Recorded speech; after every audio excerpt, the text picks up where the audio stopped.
Tại vì mình không biết ngày mai mình sẽ cần Bo, cần anh Hải, cần Nghĩa nhỏ, cần An ha. Okay, WhatsApp của mình Okay, we need you. Okay. Có cái tài. Tài is on and off, but he still come back. Okay. Ông nội của tôi ngồi sau cái kia. Bạn cũng 30 năm rồi đó, cũng mò tới, cũng là bạn bè thấy không? You see that? If I see you in the street, I tap your shoulder, you're my friend. Okay? Remember this. Có nhiều người trong lớp đâm thọc mình, nói xấu mình vẫn tiếp tục đoàn kết với các bạn. Tại sao? Tại sao? Nếu mà mình một người mà ích kỷ với những người khác nghĩ á, thì mình không có đứng trong lớp này đâu. I give you all I can. You talk bad about me, I'm still open my hand. Hey, come to me. I take you. And I want you to do the same thing to your buddy, your co-worker, your wife, your kid. Open your hand and be united. That's the word. Just open your hand. Okay? Learn how to forgive. Live happy life. That's it. I can drink a beer. I'm happy today, but tomorrow you cannot see me. Okay? A life you never know. Why do you fight for it? Don't fight for that. Okay? Cái lời mình nói ra, cái lời xấu mà nó từ cái cửa miệng mình nó ra trước rồi nó mới tới cái chỗ người khác. Yep. Cho nên cái xấu nó là từ cái miệng mình nó ra trước. Yep. Tại sao mình phải nói xấu người ta? Tại vì mình ganh tị này kia. Những cái đó nó không có giúp trong cái cuộc sống của mình. Không. Cái mà nó giúp cái cuộc sống của mình đó là mình coi như thế nào. Ở nhà mình cũng có cái stress chứ không. Với vợ với con cũng có cái stress, đi tới chỗ làm cũng có cái stress. Nhưng mà how long we can hold it?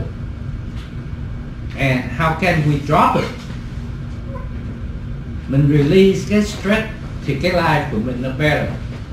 Chứ ăn mình cũng giận, ngủ mình cũng giận, cái đó không có tốt cho cái bản thân của mình trước.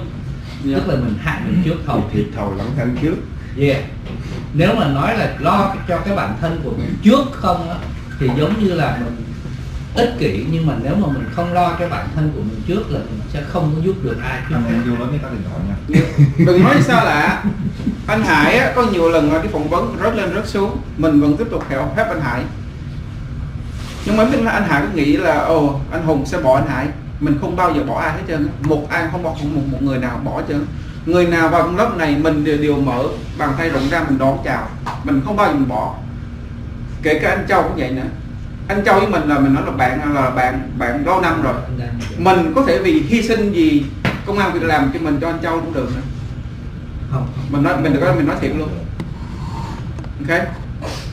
Hai thằng chơi chung với nhau, mình thông cảm với nhau. Anh đi tôi lại anh đi. Đến mức độ đó luôn là các bạn biết sao rồi đó. And I want you to do the same thing to your friend. Okay? Chiếc cơm là chiếc cơm của mình. Công việc là công việc của mình. Work together, be unite. Okay? Kiếm một người bạn tốt rất là khó các bạn. Kiếm một người bạn xấu rất là dễ. Yeah. Okay? Kiếm một group mà giống như vậy á rất là khó. Bây giờ đi đâu mà kiếm được cái group giống như vậy? Cái group của mình nè, cờ bạc. Mình nói đóng góp cho tài thôi. Hy vọng các bạn đoàn kết với nhau, ok? Các bạn nào có công an việc làm rồi á, giữ cái relationship, ok? Good, treat yourself good, treat your other good. That's what I need, okay? I don't want you guys to be out there by yourself. You got a license, you got knowledge. Don't try to diss your friend. That's what I need. Okay? Be together. Okay. Hôm nay mình có một cái bài giảng rất là hay. Mình chuẩn bị đã gần một tuần lễ rồi. Okay? Right? Về EMF system. So what does the EMF system stand for? Energy management system. Okay.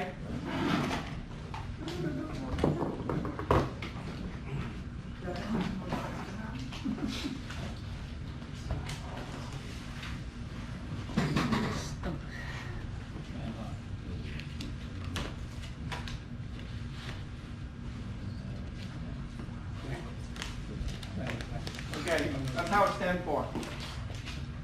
We talk about a little bit Johnson Control today, okay? And then as I told you, my goal is within 1 year, I have to achieve 7 class. Even though I'm behind Charlie a couple years old. I know I'm old, I can't do shit no more, but that's not me. I'm the guy that keep going, keep riding up until I cannot go no more. If I still have one hơi thở left, I'm still doing until I finish. Có nghĩa là mình sống bằng hơi thở, chết bằng hơi thở. Chiến đấu hơi thở mình cuối cùng luôn trước khi mình chết. I don't know when. Okay? You young, you still do so many things, go for it. I advise you, go for it. A school never the end. Okay? Until child myself, this age, we still fighting for work. We still fight for the knowledge. We still fight for the management, learn the role, the route how to become a leader. We still do that. We can do that. Okay? So within 1 year, my goal is I have to be a control tech or control system control. I'm going to take 7 class. I pay all my own money, not the company. And I will do that. When I learn from the control tech, I will give it to the guy what I learned. Okay? Now, why do I do that? Because I told you guys this so many times already. For a young guy, young guy, I urge you, take the control class. You can work from home. You can work anywhere. To be a control tech for EMS system is make $300 an hour. I cannot get a control guy to my building. I have to schedule a doctor appointment. Okay? Now for older people like me, I'll go to school because I like it. I don't know about you, but for young people, take the class and take the opportunity and go for it. When you get a 7 class, you pass, you go for Johnson Control, Siemens, Albert G, Tritium, okay? What is the software? Got Johnson, Siemens, Control, Albert G, Tritium, Bridges. Okay, now all that software is basically the same. But any of that company, you apply for it, you make good money. Then if you don't want to apply for it, open your own business. Send a guy there, pay $50. You make $300. Put it in the pocket $250. Why do you have a master go out there and bust your ass for $3,000, $4,000? Anh làm cho người Việt Nam rồi người Việt Nam mình để cái đầu mình, hey, anh làm không đúng, anh phải làm cái này thêm, làm cái kia thêm. Why do we need to do that? Do something for yourself, right? I'm just give you an example, okay? Now control Texas, mấy cái class của nó không có gì khó chưa á. You pay the money and they lay down on a table like all the control, and everybody have a laptop, and they ask you to write the program. Now they teach you how to do that on Unix. It's a very easy program like ABC, okay? And then they simulate the graphic, input the point, and make that point, let's say, number open, close. You create a graphic, and then you combine the graphic, and you make the graphic become live. And when you control, send a signal, open and close, the numbers move. And you simulate right in front of the classroom. And the instructor have a laptop in front of the board, and then he teach you right there. You cannot miss it. Okay? Now all software they are the same, except the name. Everybody have a name. Albert G, Siemens. What do they do? On, off, right? Static. That's it. On, off, static. Override. On, off, open, close. Open, close. That's it. All the software is the same thing. We've been like 35 years, almost the same. Okay. Now Johnson Control is a very good company to start out if you want to go for it. They can hire you. They can train you. Okay. So it's really hurt me when I called a guy in for 2 guys that they don't know what they're doing. Basic operation. They pay the first hour. Tiếng đầu tiên là trả 420. The second hour, then we paid $302. And I asked, how much did they pay you? Oh, we only get paid $27 an hour. Okay. Now, when you become a control tech, there's a lot of company out there là xin lỗi nha, line up đưa đơn vô á, để mà nó cần người á, nó cần gần 20 năm nay rồi, control tech lúc nào cũng thiếu chứ, không biết tại sao người ta không thích vô cái field này sao á, nhưng mà những cái building đó mà mình làm là đều có cái EMS system hết trơn, nó có hết trơn. Okay. So enough about that. My first class is start next week. Okay. Each class costs $2,000 for one class. So I'm taking 7 class. How much does it cost? $14,000. Can I put that money on my tax return? I think so. Education, right? Yeah. Yes. So you got nothing to do. If I spend $14,000 a year, I get it back at least 10, right? Tax deductible. Because on the tax section, it asks you, did you took any class for your job? Did they ask you that on the tax? Did you renew your license? Yes, they ask you that. So do that. Okay? Alright. I'll give you an update on that. Now, EMS system, Johnson Control. Okay? So when we talk about Johnson Control, we're going to go on there. Okay? Now, Johnson Control, they have rooftop unit, they have chiller, or they have fan coil unit, they have VAV box. Okay? So they have a lot of stuff. But in my building, I have rooftop unit. Okay? I have to do this. Okay, so I have RTU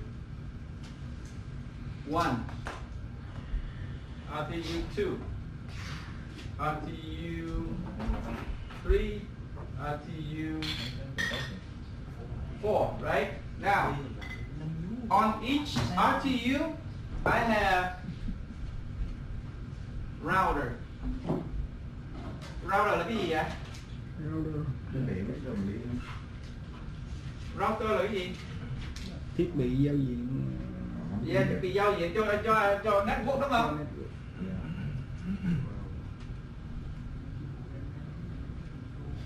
So I got 1, 2, 3. Nếu mà cái cap đó nó nói xài dầu nào, mình xài dầu đó. Không có được listen to advanced auto zone. Tụi nó không biết con mày gì trơn hết. Go by the spec on the cap. It says use ATF transmission fluid. You gotta use that. A lot of people don't know and they go say, hey, I need steering fluid. Nó bỏ vô cái gasket nó không có work. Cái piston rod nó không có work. Make sure you go by spec. Okay. Nào mà khi các bạn á mà flush cái steering pump á, bây giờ mình hỏi nè, how do you flush steering pump? Anh Quang đừng có nói, anh Quang sẽ biết đó. How do you guys flush the steering pump fluid? Pump out. Sử dụng cái pump hút ra. Anh nói hút ra hả? Hút ra vẫn còn. Cách hút ra là cách nó show on YouTube á. Ok? Anh hút ra vẫn còn. Cách mình sao mình flush ra cái steering pump fluid cho hết luôn. Mình thổi nghe được không ta? Không có drain. Mình thổi nghe được không? Em mở. Anh thổi hả? Anh thổi nó cũng ra hết. Ôi thì chắc nó có cái nước gì không? Để mình xúc ấm. Không có xúc được. Ok. Cách mà mình flush cái steering pump, ok? Thì mình locate cái steering pump, cái đầu vô đầu ra nằm dưới cái pump này nằm ở dưới á, anh rút ra một đầu. Lúc anh rút ra thì cái fluid nó sẽ chạy ra hết. Make sure anh có cái tray anh hứng dưới trước, ok? Nếu mà anh làm hai người mà có con ghẹ đẹp á thì kêu nó đạp. Bỏ vô phanh á, cứ phanh qua phanh lại, phanh nhiều. Khi mà anh mua cái phanh á mà cái hose nó disconnect á, thì nó sẽ pump ra hết. Ok. Anh phải mua cái phanh. Mua khi nào mà cảm thấy mà nước fluid á ra hết luôn á là dấu hiệu là anh flush ra hết luôn rồi. Ok. Khi anh flush xong rồi, anh đóng lại cái hose, anh clamp nó lại, anh bỏ một mớ fluid vô, anh reflush nó ra lại lần nữa. Đó, cho nó sạch, không có gì trơn á, cho nó sạch. Rồi cái nước thứ ba là anh bỏ vô lại hết, ok. Mà khi anh bỏ, cái lần đầu tiên anh bỏ là anh đổ cho nó fill đầy.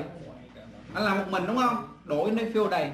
Anh vào xe, anh mua cái ba lăng, mua đi mua lại. Cái lúc mà anh mua á, khoảng chừng 6-7 lần á là anh ra anh thấy cái chỗ mà fill cái flu á, cái oil nó drop xuống.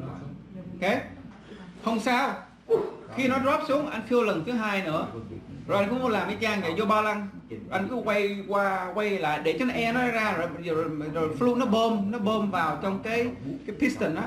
Rồi lần thứ 3 anh cũng, nếu mà còn lô fill chừng nào mà anh cảm thấy cái maximum level á nằm ngay đó, mà air nó ra hết luôn nằm ngay đó là you good. Tại khi mà anh không có fill nó mà nó đầy á, lúc mà anh mua nó sẽ kêu, tiếng kêu kỳ cục lắm, tiếng kêu giống như là không được smooth lắm. Tuy là lúc mà anh đề máy xe lên nó kêu kỳ cục lắm, tại vì nó còn air trong á, nó thiếu. Thế a lot of people mới sửa xe người ta không biết, người ta sợ biết không, đem ra mechanic thì nó chém mình chết. That's another thing. Ok, còn khi mà cái gasket nó bán nguyên cái pump, nó bán nguyên cái kit nó coi gasket thay luôn đi. Ok, còn cái kiểu mà anh Hùng nói lấy cái gasket cũ rồi hơi nóng lên, rồi cái đồng nó sẽ nở ra, lúc mình siết nó lại là có gì mình ép cái đồng nó ép cứng lại. Ok, bận click replace the new seal gasket. Make sure you do that. Okay, if you don't do that you have a problem. Okay, làm xe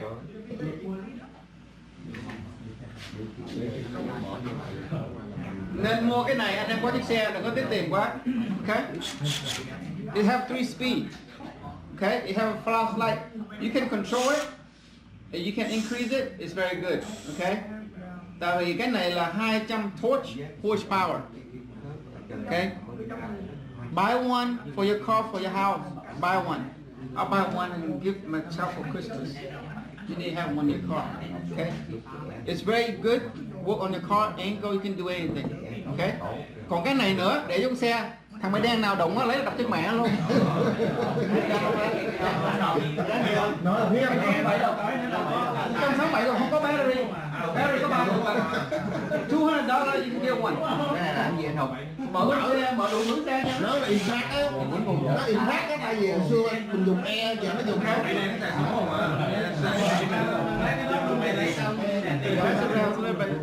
Impact á, Mà đủ bánh nhiều lỗi lắm. Trời nó đủ 20 Không được mua bạn. Cái này không mà bây giờ cái này không là 200 mấy pin. Chưa có nhưng pin là nó tại pin thường không biết. pin quan trọng pin pin của nó nó luôn á. Riêng của nó đó hả? pin riêng của nó. Dạ. Mà cục pin này của nó là tùy theo nữa. Em sạc pin nó có 150. Anh Quang mở được lấy cục pin này của anh Quang. Đó là pin gì anh Quang? Pin này Pin đặc biệt. Pin đặc biệt của nó thôi. Ồ mẹ ơi, không được. Xíu Không mà pin này ngon lắm. Cái này Đó là cái con pin trong rồi. anh Huy, anh mua cái pin này của nó anh xài nó bao 5-6 năm bữa đó. Pin riêng của nó 12 volt lithium. Cái cây này không á là cái nó 200 cái pin này cái hộp chạy nó mua cái hộp chạy của pin. Cái lộn không á? Rất dễ hư, anh lộn không? Giật luôn mà. Hư pin này á là giật luôn. Cái lúc mình mua pin cái hộp này luôn á. Pin lâu hư lắm. Pin để sạc lại. Xin sạc lại, nhưng mà pin này lâu hư lắm. Tại bây giờ nó làm cái hệ thống lithium này của pin này á, nhiều khi xài cả 5-6 năm không Cái đó có gì sạc nữa? có thì sạc á.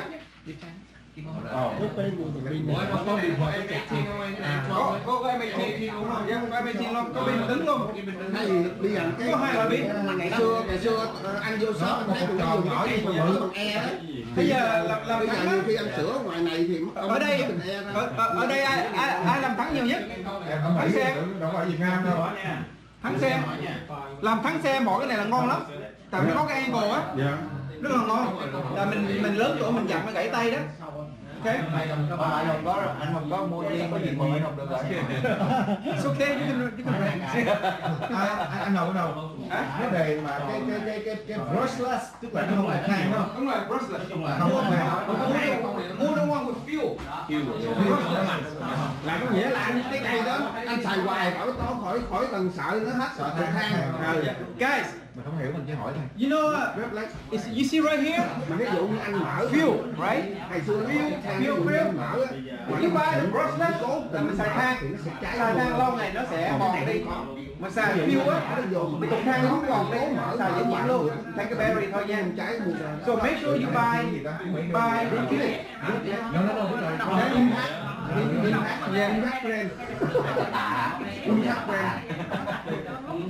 Okay, guys. This right here is RTU unit, okay? Nhưng mà nó là hệ thống là VVT system, okay? Variable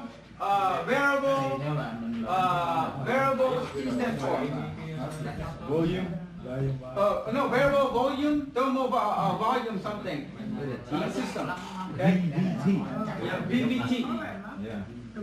Velocity something, yeah. Anyway, cái system này á là nó dành cho VAV box. Okay? So you see here, thermostat. 1, 2, 3, 4. Okay? Yeah, variable valve timing. Yeah, variable valve timing. Okay? Now, this system here, it works with the root flow nữa. Cho nên cái system này có hai cái T-set control nữa. Vừa control cái mang đất, rồi từ cái mang đất nó ra cái VAV box, VAV có thêm cái thermostat nữa. Okay? Now, if you see system like this, it's very rare in the building. Okay? Only in new building they have it. Okay? So sometime ví dụ thằng đất này nó có khoảng chừng 4 cái VAV box đi, nó tháp vô cái đất này. Rồi sometimes you have no airflow. So make sure the discharge air, the damper, the zone damper is open, it's stuck right here. If you don't have enough airflow and you're trying to set the thermostat on this side here for VAV thermostat, you set a 72, but there's no airflow. Tại vì cái VAV box đó, nó lấy mang airflow từ đây nè, nó đem vô cái VAV box, right? Rồi VAV box đó, nó có CFM 200-300 CFM gì đó, okay? Thì cái thằng này á, để mình cho thí dụ nha. So let's say this damper here is 800 CFM, đúng không? Right? CFM, okay? Rồi thằng này nó ra đầu ra nó có 4 cái VAV box. Okay. Okay. Trong 800 CFM đó có 4 thằng VAV box. Nào, mỗi thằng VAV box á tùy theo nữa, right? Thằng này á có 2 người, thằng này có 4 người, thằng này có 5 người, thằng này có 6 người gì đó. Thì một phòng á thì CFM nó tính theo gì? Tính theo đầu người đúng không? Tính theo cái máy móc ở trong phòng đúng không? Computer, laptop, printer, you add up and see CFM. Thì anh em chỉ có 800 CFM thôi. You can't go more than that.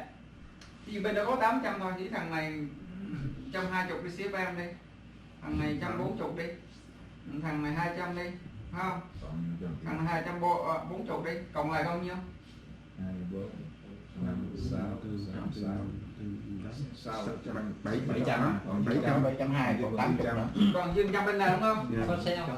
So you got 100 CFM left. Còn có 80 anh ơi. 80 đúng không? 100 hả? Dạ. Okay. Còn dư Now, 100 quy. you see how they design? 80 là 80 với cộng 20 kia là 100 rồi. Okay. Now, I only say bên này 800 có thể có hơn nữa. Ok, có thể 1.000 là 1.000 mấy lần. Nhưng mà cái thằng engineer nó design mỗi cái VAV box đó, nó cho bao nhiêu CFM thôi. Ok. Nếu mà sau này cái VAV box số 1 này nè, số 1, số 2 đúng không? Mà đây nó có 4 người, sau này có 4 người đi. Thì cái này thành nhiêu? Một người bao nhiêu CFM nhớ không? 200 tổng cộng. 200. Right? Now, if you change the CFM here, then you need to look over here, how much do you have? Hồi nãy với nói 200 thêm 80 rồi đúng không? Hồi nãy 120 đúng không? Thì bên này còn left over 20. Okay. So this duct here is still have 20 CFM left. Okay. Nhưng mà I told you over here always have more. Nó có ít nhất á, là từ 1.000 trở lên lận. 1.000 trở lên lận. Okay. So if you take away CFM from this main duct, you need to balance out mấy thằng này nữa. Từ thằng này đến 200 cộng 140 cộng 200 cộng 240 là nhiêu? 700. 700. Ok. Thì bây giờ mình nói thí dụ đi. Thằng này 700. Thằng này chỉ có 700 thôi. What you do there is illegal or legal? Not legal. Tại thằng nó có 700, thằng nó không muốn thằng này còn lại nhiêu? Mấy thằng đầu kéo hết rồi. Kéo hết chân rồi đúng không? Right? Đúng. Ok. Nếu mà trong trường hợp này á, nếu mà trong trường hợp này what happens? Bây giờ nếu mà mình làm, Nếu mà các bạn bị một cái tiết kích, 4 cái V-box này nó không có đủ CFM. Tại sao? Người nhiều quá phải tăng lên CFM, mà cái này chỉ có 700 thôi. người chút bớt người nhưng mà chắc chắn mình sẽ có cái tích. Nếu trong trường hợp này cho sẽ làm gì cho? Đuổi bớt về. Sao đủ bớt được? Tại vì bây giờ người ta vào, người ta làm việc mà. Bây giờ mình cứ cần em môi em không cần mày. Cần em đó. Làm sao? Trong trường hợp này, Bo, anh Châu làm thế nào? Đóng cái hàng zone trên kia bớt xuống, Anh nói lại coi. giảm bớt cái thằng zone trên đó xuống, lấy cái thằng đó bỏ qua bên đây lại. Hay quá tuyệt vời. Tại vì mấy cái zone kia không có cần. Yeah. Thì nếu mình đóng lại thì mình dồn CFM qua bên thằng này. You see that? Là mình có 4 zone đúng không? Zone này đang cần mà 3 cái zone này không có cần. Đấy. Đúng không? Chưa chắc gì mà biết có cần hay không. Thì phải cầm khóc cái lấy. Phải khóc cái lấy. Khi mà Đóng cái bên kia nó la. Đóng cái bên kia nó la. Coi chỗ nào bớt người á, chỗ nào bớt người mình đó. cái đó là cái men đó. Đây phải không? Nó đi ra Đây phải không? cái bây giờ cái này là nó là cái main đất này. Còn cái thứ hai, Đúng không? còn cái thứ hai mình sẽ làm cái gì? Cái này nó là cái main đất này. Khi mà mình increase cái này thì thằng này nó sẽ bị giảm này. Toàn bộ những thằng này nó sẽ bị giảm. Mình increase cái này, mình increase cái CFM cho cái này, thì những cái thằng bên này nó sẽ bị giảm. Tại vì cái motor nó supply cho cái air handler nó có một cái lượng đúng của nó, cái lượng CFM. Ví dụ như là tổng cộng của nó là qua toàn bộ cái chỗ này đi, nó có cứ tính nó tính 1.500 đi, 5.000 đi. Đó thì mỗi một cái đất ở chỗ này nó tùy theo mình có bao nhiêu phòng nữa. Tại vì nó thường nó không có thêm 1 phòng 2 phòng, nó thêm người, nó đổi hoài à. Cho nên là cái này nó hơi khó cho mình đó. Rồi, Tại mình giảm chỗ này cái chỗ kia nó mất, mình tăng chỗ này chỗ kia nó mất. Ok. Cái câu hỏi cái câu này trả lời là rất là hay nha. Anh Châu nói nếu mà mình lấy thằng này á, okay, thì mình giảm bên này. Okay. Now, this is what I do. Since the CFM is already maxed out from here, right? Damper is open 100% rồi. You cannot do nothing else, right? Now, since the control right here, right? This control this damper, you already maxed out already, right? It's open 100%. Nhưng mà 4 cái V-box này á là nó có cái CFM của nó. Increase CFM on whatever box do you like. How much CFM you want, you increase it. Okay? Now, after you increase here, what about right here? You cannot decrease here. You cannot stay the same. Okay? If you increase here, if you let it stay the same, you're gonna took all the airflow right here back to here, đúng không? What about you increase here, what happened? Increase on this side too. That means if you increase both of these, right? Let's say the main air duct go through here. Đúng không? If you increase all the VV box, the air go this way, right? You drag more air, right? Right. Now, what about over here? When you increase it, you get more airflow here or what? Nếu khi mình increase cái thằng ở dưới open 100% thì mấy thằng kia mình clone nó là tí xíu. Nếu mà mấy thằng này close lại xíu thì mất airflow. Đâu mấy thằng zone ở dưới. Mấy thằng zone dưới này hả? Cái thằng ở dưới là anh cần 100% open đúng không? Là this 100% open rồi đó. Cái thằng ở trên mình clone nó lại tí xíu. Rồi cái thằng ở trên thằng này đúng không? Clone nó lại tí xíu nữa. Nó là mất air. Nó là mất air. Mất air cho cái phòng của zone đó. Yeah. Bây giờ ở ngoài này mình đông nè, mình cần ở đây mình lấy bớt rồi thằng trong kia nó nóng chết bà nữa. Bây giờ làm sao ba là nó được? That's the ticket you have for the day. So I got 4 router. So in RCU I have a router. Right? It's called Wi-Fi router. One circle, 2 circle, 3 circle, 4 circle. You know what this circle is? You know what this circle is?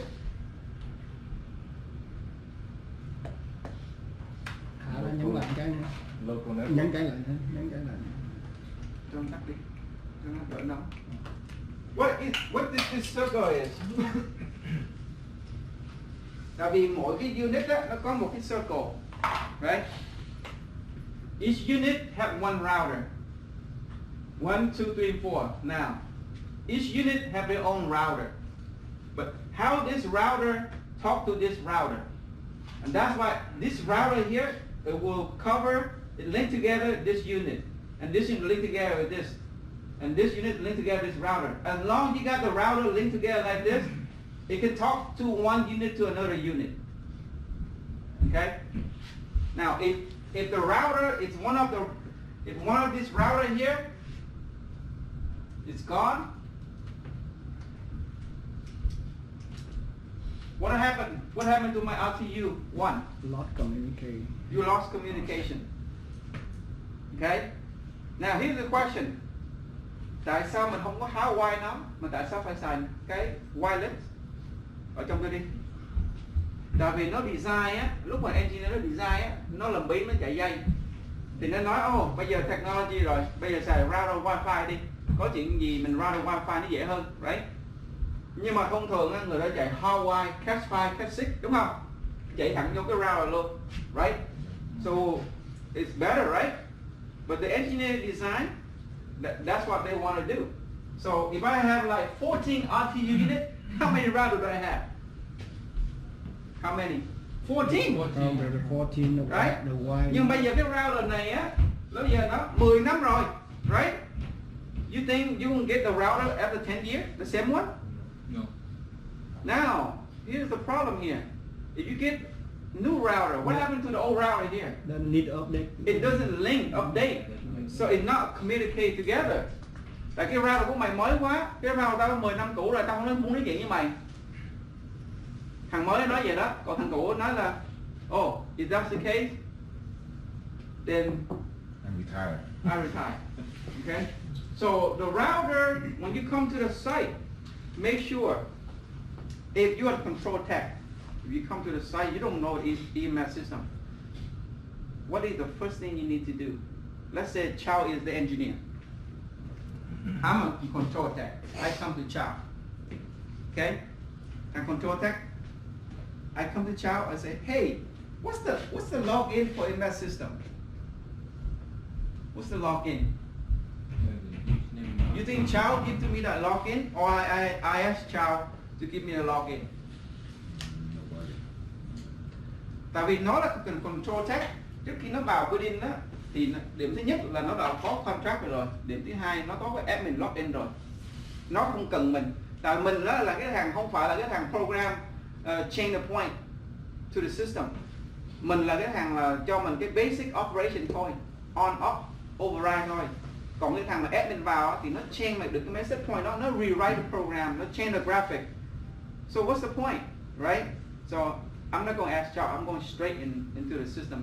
All the EMS system, Johnson Control, they have their default admin password. They will not tell us that. You know why? Good job.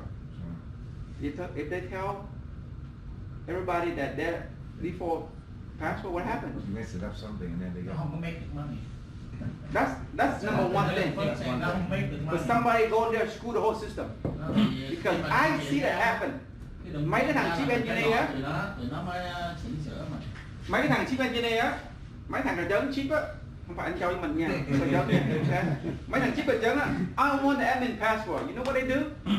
I am witness, I see it. Nó vô cái system á, tối ngày nó không làm nên nó vô, nó quậy, nó phá, nó sửa. Rồi cái thằng Simon mỗi tháng nó tới một lần á. What the hell, who doing this? He changed everything. He's crazy.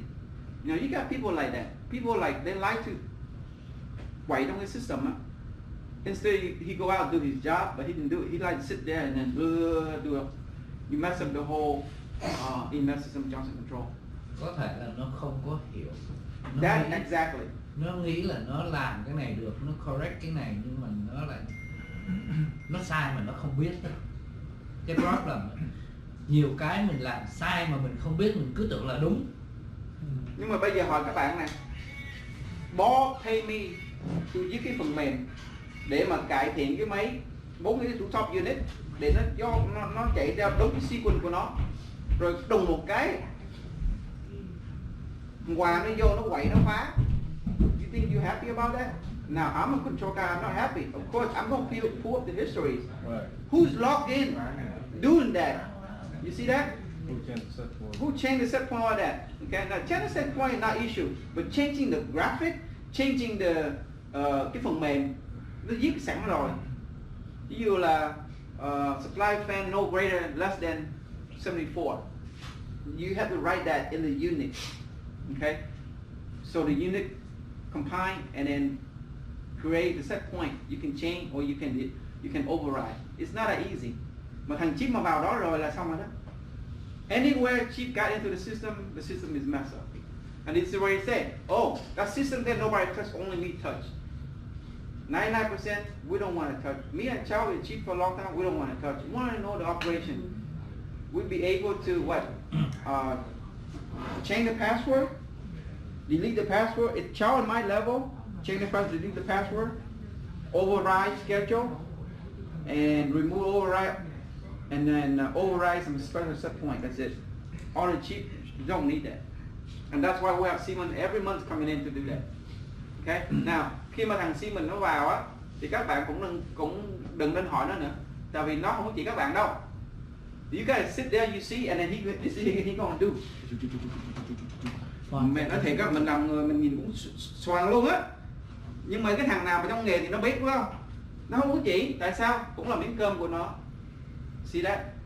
They want to protect that. They don't want to lose that. Okay? So that's why I want to go to class and get more education. Okay? Tất cả hết thằng Simon mỗi thằng nào mà chịu chị mình hết trơn. Mình kêu nó chỉ xong cái nó mua cái mouse, xong cái mua chỗ khác mua đến cái đầu mình muốn đầu luôn. But I know how to operate. Vòng cái càng làm nó đi vòng. Đúng chính xác. That's how it is. Đấy. Tại vì 1, 2, 3 nó làm 1, 2, 3, 4, 5 cho mình thấy. Nó làm một nhạc. Nó làm ngược lại. Nó làm ngược lại. Mình không có cái căn bản là mình không biết luôn. Yeah. So anyway, back to the communication. Okay.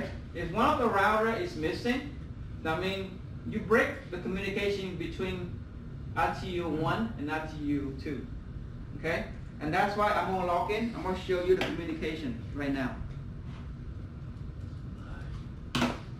If this thing is working.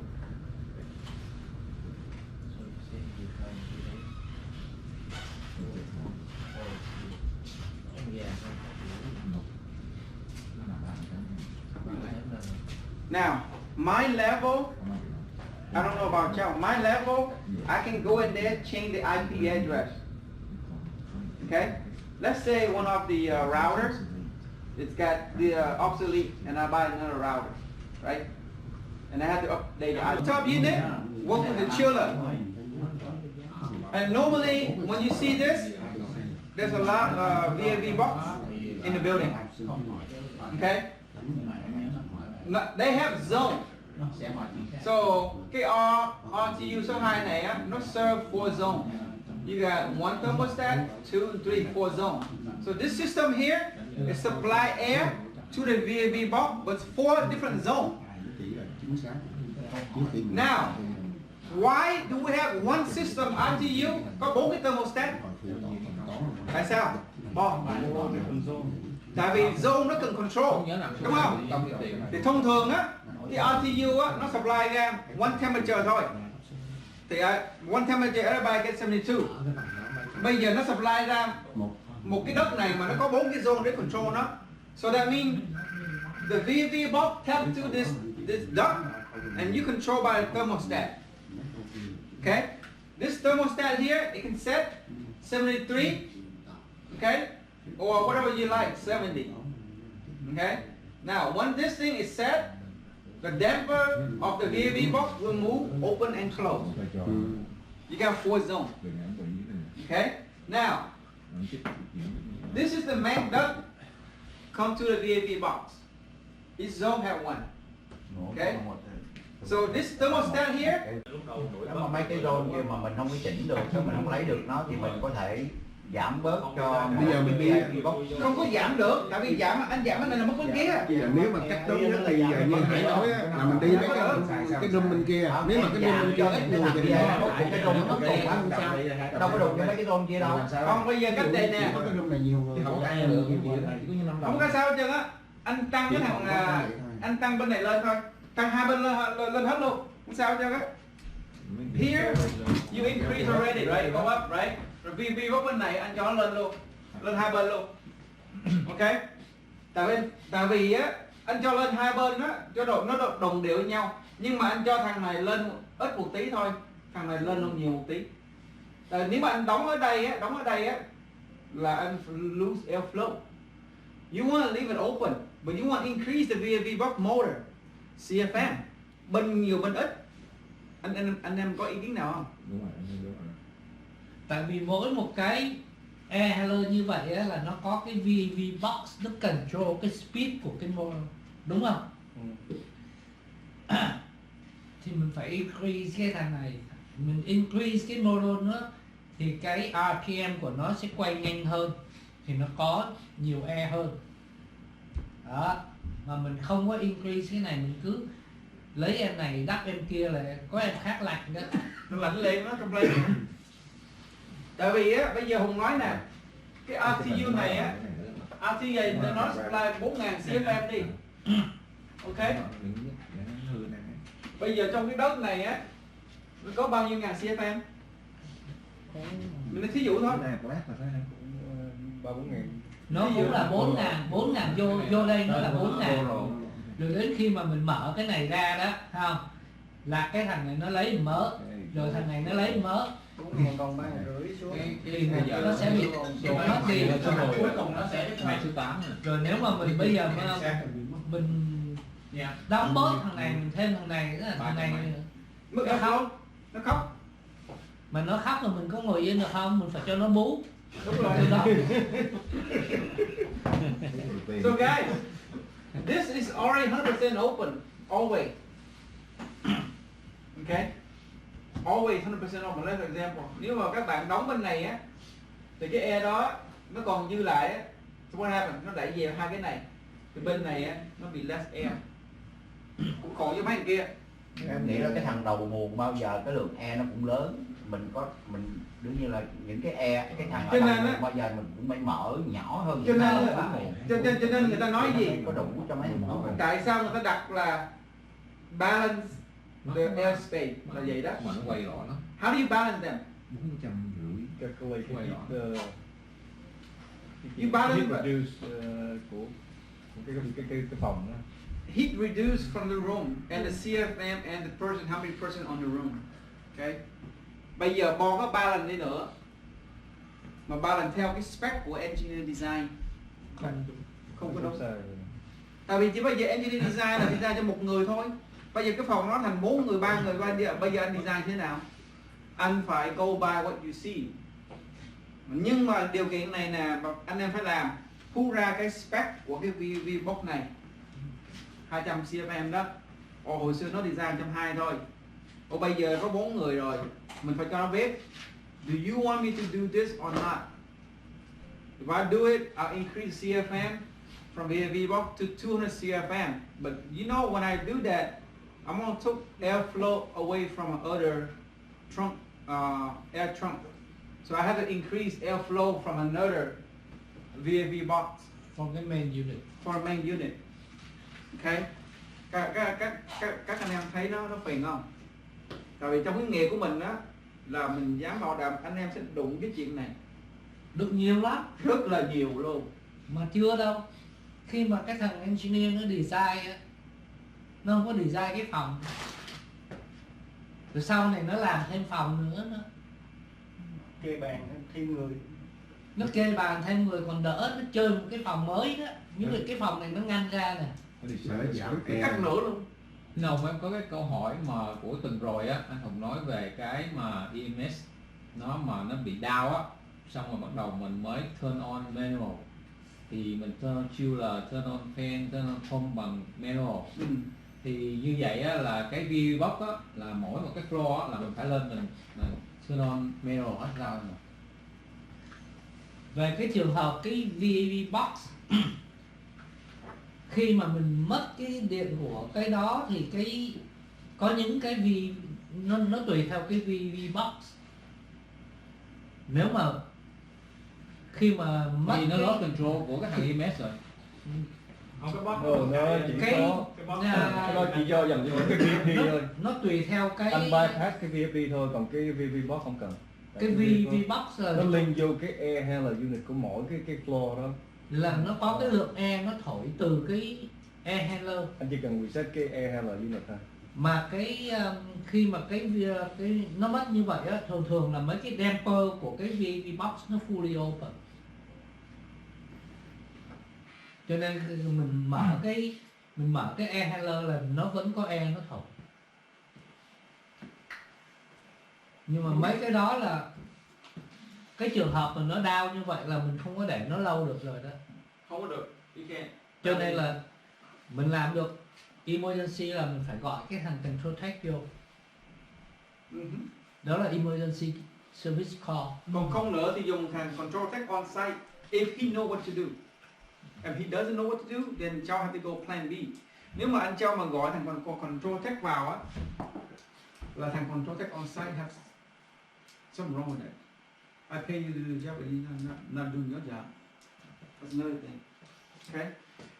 Trong trường hợp này anh em không có gọi được control tech, không có control tech on site, you by yourself, what would you do? Ngay rồi. Về nhà luôn. Nó không có về nhà, không có về nhà. Không có về nhà. Nếu mà cái VV box không có mở thì anh em go there open manually. Everything manually. Every floor luôn anh hả? Rồi yes. Whatever doesn't work, so just Rồi ở những cái floor đó nó có những cái office nó secret, nó không cho Nó không cho vô, nó ráng chịu. Nó ráng chịu. Ngày đó khỏi ăn á. Yeah. Ngày đó không có ăn đó. ngày đó là đi từ trên dưới là bỏ ăn. Nhưng mà các bạn đừng có lo cái chuyện đó, đừng có lo cái chuyện mà cái VV box nó work hay không. Thông thường cái VV box á, nó design separate from main equipment. Yeah. You don't need to worry about the VV box off, okay? But one condition I'm telling you this. Có thể là cái VV box main duct nó design nó interlock with the main dampers. If this damper shut, you would not have any airflow to a VV box. If they design like this, because it's a safety fire hazard, sometimes you see the damper shut. If you lost communication, it will shut. It not stay open. Now you have an option. Either when it's power loss, default open. You can tell the control guy when there's power surge or communication loss, you can make this point, this called point, damper point, default open. That means always open when there's something happen. Okay? You have option to tell the control guy that. But that's money, okay? Mà trường hợp mà mình không có cái thằng control đó là mình phải manually mình open cái damper. Thì trên cái damper á, nó có một cái section để mình open manually. Either the shaft or either the actuator or open with the screwdriver or something and then open it. Ở bên Arlington cái mà bị lost cái air là của nó shut Có người nó quen nó default open đó. default open. And then remember, changing the IP address is not the basic level, okay? It has to be like below admin level to get to that point. I will show you that.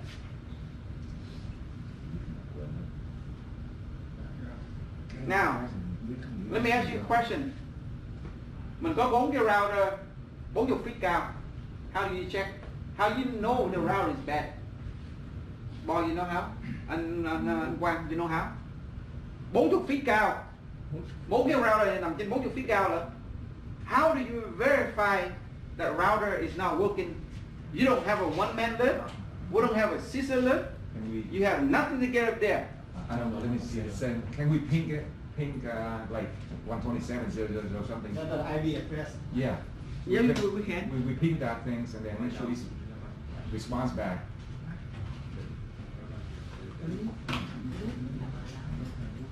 Sao trong nó dài sao vậy? Bình thường thôi. Nó bỏ cái meeting 8 giờ. That is waste time. Cả tiếng thôi. Yeah. That's waste time. Mình vào đó mình làm, mình đâu vào đó meeting. Một ngày bao nhiêu cái meeting? Ngoài cái meeting á, chủ quân bên nó còn lôi đầu mình đi chỗ này chỗ kia. Yeah, that's wrong.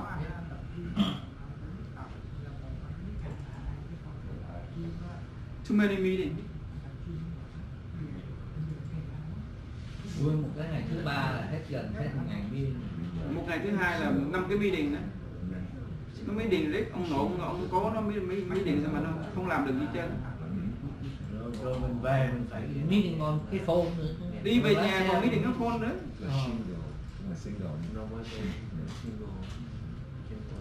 Nói mấy anh em đừng có cười, tôi về tới nhà tôi chạy vô trong restroom nó với cái Có meeting restroom luôn. Vậy đó, tắt cái video thôi là audio thôi. No smell, no sound. Cho mình cái mousepad ở đâu lại đó. Mấy cọng dây đó, mousepad dây đó. Mình không muốn. Mousepad dây nè.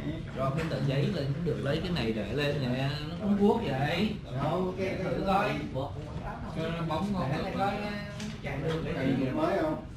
Mới cho nó bự ra mình. nó làm biến mình để con mèo gần đó nó chạy. Ô mê. Cái ở lâu quá khỏe không hết. Đâm vô lại đi. Screen nó mất luôn. Ghế của mình thôi. Để cái bàn nhau này chạy dữ quá. Ai biết giờ biết tới. Cương nhà này cái bầu bự vậy? Nó độ này nó đi giao thiệp nhiều, anh đi ăn hoài luôn. Không chạy hết nổi luôn anh. Nó đai ạch. Mấy cái số big man. Nó cứ đai ạch 3 tháng xong nó ăn nhậu lại rồi nó đai lại đai ạch 3 tháng. Cái đợt trước nó xuống dữ lắm anh, Rồi nó cắt cắt luôn hết lại. Mình disconnect ra rồi cũng lại. Công việc làm quá. Cái ông chạy ông mệt lắm. Nó có chạy nổi đâu. Hỏi cùng nó có chạy nổi đâu, đứng chỗ. Hả? Dưới có một ai đâu ở dữ lắm. Ừ. Ở dưới này nó được. Nó mọc quá trời mọc luôn. Về gặp ba chị gửi cái xe chỗ nhà nó hết bình. Thay bình 2 lần. Nó vậy là cái bản mạch điện nó có vấn đề. Nói gì nói đi. Cái nào? Cái xe của chị em chiếc Subaru Outback. Subaru á. Ông lên tiền Mà thay bình 2 lần rồi đó. nó hư cái lên tiền Em nghĩ là nó bị chặt, nó chạm gì anh Hùng, nó phóng điện á. Chút nữa nói. Okay guys, anh Bình đang sửa màn hình, okay? Let's talk about this, okay? If one of the router is not working, we lost communication, okay? Now, it's two way you identify the communication. Là nhìn ở trong cái graphic á, nó bị black out. Có nghĩa là on the screen, all the point from the internet unit is black out. Có nghĩa là nó black luôn, nó không có communicate được, okay? Nhưng mà đi lên trên cái unit á là nó work nha. Nhưng mà mình sit on the PC mình control không được, okay? Còn cái điểm thứ hai, mình vào trong cái system của nó, mình click on cái root directory and you break it down. Khi mà mình open cái root directory á, thấy cái chữ thập bên này, chữ thập màu đỏ, it tells you that the network is not communicating around. Okay? And if I can get in there, I think reboot. Reboot. Rồi đó. Chạy được chưa? Chạy được chưa? Đó lên đó. Đó vô được rồi. Đó mấy tháng này. Rồi. Mày cũng là Vô lại.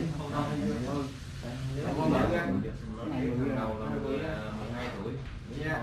Alright, you guys see it? Communication failed. See that? nhớ cọc quá trời. Nhớ cọc quá trời. Không ổn ta tưởng mình về. Okay. Nó mất mấy anh lớn. Mở vậy. Nó bự ra tí nè.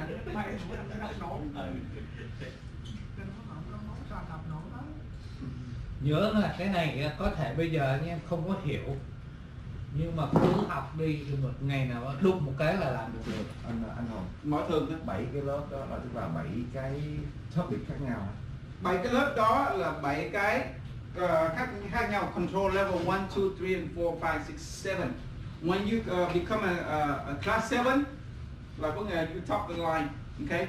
Mình nói thiệt luôn á, cầm 7 cái lớp đó đi tới mấy control á, thằng nào mà chạy dưới 100.000 đá đứt mình đi. You don't need that. Open your own company. You make like maybe $500,000 a year. Okay. Click on rooftop number 5. 9. No, đừng. Click on number 5.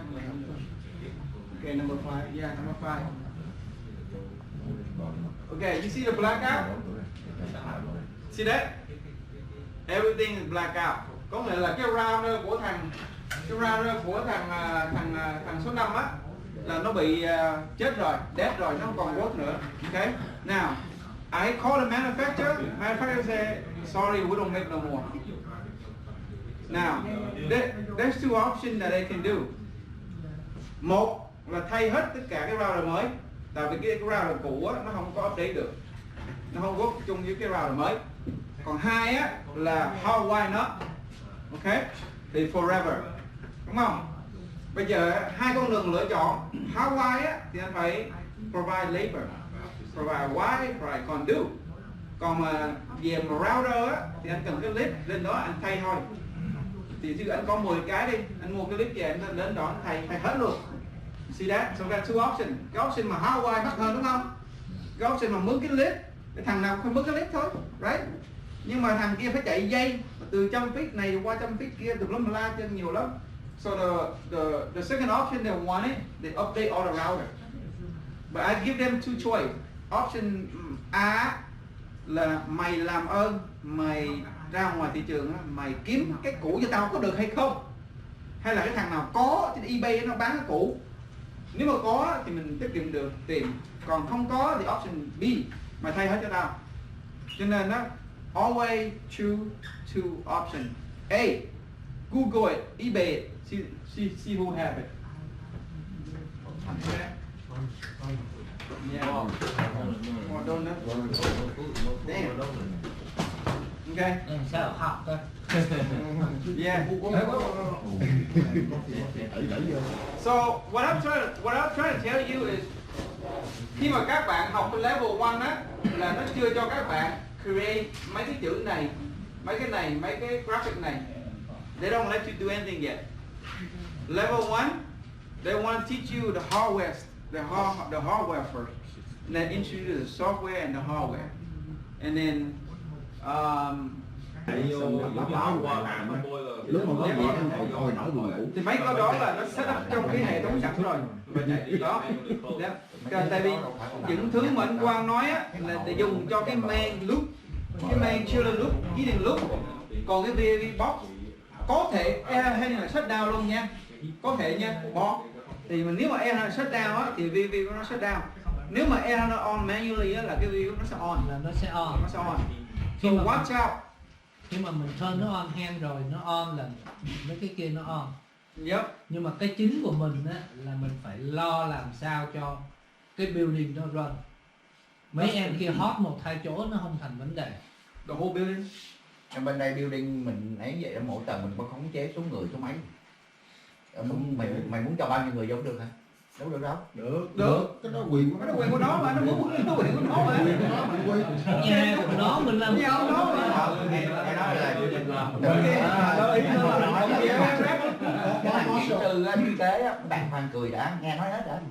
Đăng kỹ sư thiết kế á, nó thiết kế cho mỗi cái zone đó là như nồng là 700 CFM đi, thì bây giờ 700 CFM tao chỉ có thể cung cấp được cho bao nhiêu đó người, bao nhiêu đó máy thôi. Bây giờ nó tăng số người lên mà nó có tăng được cái CFM lên được đâu. Mình tăng được bằng cái này, bằng cái EL này, mình tăng cái RPM của cái motor đó, tăng lên được. thì mình tăng nó lên được, nhưng mà nó cũng có một cái giới hạn của nó. Không phải là max out hết đâu. Đó, rồi đến khi mà nó cứ để thêm người vô chỗ này á, thì không có chỗ ngồi đó. Thì cái Nó đó là phải biết mình cái đó. No, cái phòng có bằng này à, bây giờ nó nhét thêm được nữa không? Không, nó phải nhìn thấy cái đó chứ. đó, nó không nhắc thêm, nhưng ví dụ em nói là ngoài cái việc em cung cấp cho người ra, nó còn cung cấp cho máy nữa. Bây giờ nó cứ thêm máy vô. Chẳng hạn bây giờ sẽ có trường hợp là một thằng nó sử dụng 2 máy, thì chỗ em có một thằng là ở dưới văn phòng á, là một thằng nó sử dụng 2 cái máy tính luôn. Cái chuyện nó chuyện thường. Cái máy bây giờ mà không bị khống chế nào. Cái máy bây giờ nó không được, nó không có hit. Cái còn giờ mỗi cái máy đôi như xưa. vậy mình chỉ cung cấp được bao nhiêu đó CFM thôi. Bây giờ nó cứ thêm vô, mình đâu có kiếm đâu ra được. Trường hợp là vậy nè, trường hợp của nó phải có một cái limit nào. Trường hợp của anh Huy á, là cái đáp án của mình á là thường nó xảy ra vấn đề này rất là nhiều trong brand của mình. Mình có bị khoảng chừng một tháng mình bị khoảng chừng cả năm nào bị chân á, một tháng nào bị chân á. Tại vì brand của mình á là người vô người ra overseas nhiều lắm. So we cannot watch how many people go into that room. 200. The only thing I do is I pull out the engineer spec. The engineer designed that room. I took it to my boss. My boss took to the government GSA. Hey, this room here designed only for 2 people. If you decide to put more people in here and you ask us to provide you more cooling, more heat, I cannot do that. If I do that, I throw the whole floor air balance. If you want to do this, you need to write me an email that you want more CFM and you want a new design to this floor. Now, how that make you feel? Tại vì mỗi một cái phòng nó chỉ có cái limit của cái phòng thôi, chỉ có bao nhiêu người là em nghĩ nó phải có một cái limit nào, chứ nếu mà nó cho nó tùy tiện nó thêm vô vậy mình đâu có. Nó không có tùy tiện được, tại vì vô không có chỗ ngồi mà. Bây giờ là đang happen trong bên của anh Hùng á, là một cái chỗ là lầu 6.800. Ngày nào nó cũng có 15 người hết trơn á. 15 người, mà cái chỗ đó là 15 người ngồi đó làm việc thôi nha. Chưa tính người vào làm batch ngồi chờ nữa. Mà chỗ đó làm batch mà. You know how many people in and out? Có 3 cái VV box mà nó chỉ cung cấp được 600 CFM thôi. Bây giờ nó put complaint. Mà ngày nào tụi này cũng mở đem vào là mở 100% rồi đó. Increase cái VFD drive speed control switch. I increase all 3. Vẫn không có đủ air cho nó. Như vậy là bây giờ cái đầu là nó đã có một cái limit. Bây giờ rồi mình đâu có tăng thêm được. Quốc cái blueprint submit cho tụi GSA. Vậy thôi. Tụi GSA á, you know what they do now? Hey Joseph, tomorrow I'm gonna come down to the lobby. I'll survey the 2 empty space. Ồ, mình nói vậy mình mừng với mẹ luôn. It's about time you decide to move everybody down to the lobby, new space. Because the system is not designed for you to sit there like more than 25 people in that room. I pull out the spec of blueprint, I show them. This is with the old design. I cannot just put more air there. If I do that, I take other people air to your room and they'll be complaining. I cannot do that. Mình phải pull out cái engineer spec. That's it. That's the final answer. Không có limit, không có gì trơn. Tính theo cái blueprint đi là nó trong cái họng nó liền. Cái design like that. Design like that. Có bằng đó là bằng đó thôi. Nó thêm là nó. Bây giờ mình không ngồi mình kiểm soát đó, mày có nhiều người có không được. Nói chuyện nó không có nghe đâu. Nó không có nghe. They don't listen to you. Anh tới anh nói nó mày chỉ cho bằng này người vô thôi. Yes, rồi bây giờ là Hùng phải survey á, cái chỗ mà Nghĩa lấy mấy cái bàn cái gì đó. Bây giờ nó turn into cái item store, nó turn into back office. Hai bên luôn, nó lấy hết hai bên luôn. Nó phải install máy riêng của nó nè. Nó install máy riêng của nó thì tụi này có tiền. Nó phải install cái electric meter.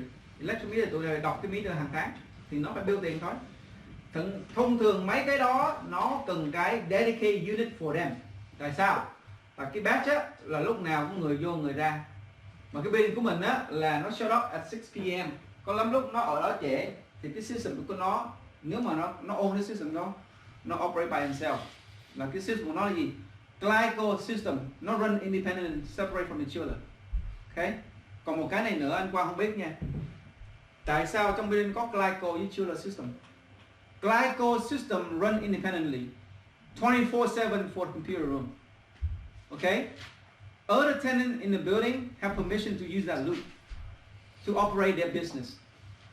Our equipment shut down after 6 p.m. according to the lease. So make sure you go in the building, you tell them that I have two systems in the building. One belongs to the government, one belongs to my building. My building is shut after 6. If they want overtime, they have to request overtime, and we pay somebody to energize the equipment run on overtime. If they control their own loop, that belongs to them, it's a glyco system. We don't do anything to the loop, we monitor the power. That's it. Right? Cái glyco system nó có hai loại nha, một cái loại cho cold, một cái loại cho hot. Okay. Okay guys. Yeah. Có gì đâu. Hey, next week is birthday. Email me, text me, because I need every person is count. Food and drink, I have to buy everybody. So make sure you answer it.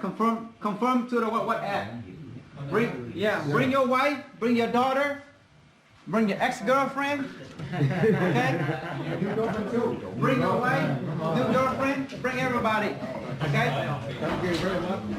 Tại tuần này vợ em coi con đem đi trường lại con Còn tới cho nó đi mất đấy. Dẫn đi luôn. Dẫn đi luôn. Dẫn kéo theo luôn. Kéo theo luôn. Hai dẫn đi luôn.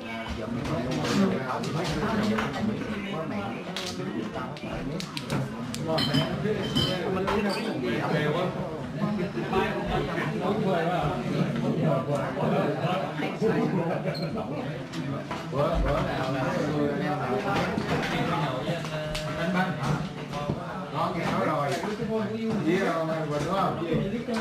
They talk about the control a little bit. So level 2 á, nó bắt đầu nó mới cho các bạn viết mấy phần mềm, viết mấy chuyện này vào nè. Create cái graphic, okay? Rồi rap. Graphic á, không phải là mình create nguyên một cái đâu. Các bạn create từng khúc, xong nó ráp nó vào, nó mới thành được cái graphic vậy. Okay? Like this section here, I have to create 1, 2, 3 sections to put together. Okay? Xong sau khi mà cái graphic cái rooftop xong rồi á, lúc đó cái thằng engineer á, là cái thằng anh Quang là anh owner. Anh Quang ấy, I have 15 points I want to buy. So anh Quang muốn mua 15 cái point. Thì cái người mà programmer sẽ hỏi which the point important do you like us to create? Thì anh Quang sẽ ngồi tao cần cái gì? Thằng state 1, state 2 nè, compressor nè, tao cần cái pre-filter static nè, tao cần cái reversing valve static nè, auxiliary heating nè. Cái này là cái point. Okay? Mỗi cái point á là tiền, không phải là không có tiền nha. 15 point is different than 20 point. You gotta remember that. You add a point, you make the programmer viết cái phần mềm. Okay? Nó tùy theo cái unit kia. Tùy theo cái unit nữa. Okay? So don't assume you give it to me. Oh, you want that? You got a great idea. You can have 30 point on the rooftop unit, but the owner have the money. That's the key. So if you come to that point, cái thằng engineer, cái thằng manager, project manager, the owner, they have to sit down and talk. See what their budget look like before they create so many points in there. Okay? Nhất là thằng chief engineer, nó phải listen. Thằng chief engineer là thằng keyword to run the building, right? Đấy, thằng project manager, thằng owner, nó đâu có run the building đâu. Nó chỉ ngồi đó, nó collect money every month thôi. Thằng chief engineer mới nói nè, this is what I need. So Charles said, I need 15 points. This is the one I want. Okay, so Charles said he want a mixed air damper. He want command on and off. How he want it. Thằng project manager nó ngồi nói chỉ lắng tai nghe chừng trâu nghe nói chuyện thôi. Okay, Rồi cái lâu cái thằng control của thằng Johnson đó, nó thọt vô một câu, hey man you need this too. Okay? Nhưng mà it's up to Chow how you want it. Or mechanical engineer design how you want it to. Okay? That's how it works. Okay? So every point here is make money, right? Okay. Communication failed. If you have this situation, what is the first thing you need to do? I am a control guy. I come to the building. I told Chow, you have the router network is failed. Okay? Chow called me in. Of course, I had to provide service. So what I do is I plug into the main control for this rooftop number 5. I'll read it, all communication. Okay? Go here if you can go to here, see what you find. Yeah. Go to the back now, go to right here, open this. Yeah, open that. Scroll down. See right here? See the X right here, guy? See right there? Okay. Can you open it bigger so we can see it? Which one? Yeah. The X. I want to see the X, the red. The red. Yeah.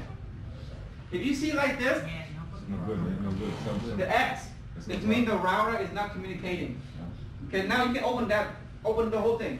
No. No, go back. Go back. Open the plus side, the plus right there. Yeah, open that. You see that? So when you open that, that means the whole network is down. Not connecting. Yeah. Now you understand, right, how the router networks fail. Because now this is the below admin level. I can see this. Okay? You see all this X here? It's not communicating because the router is gone.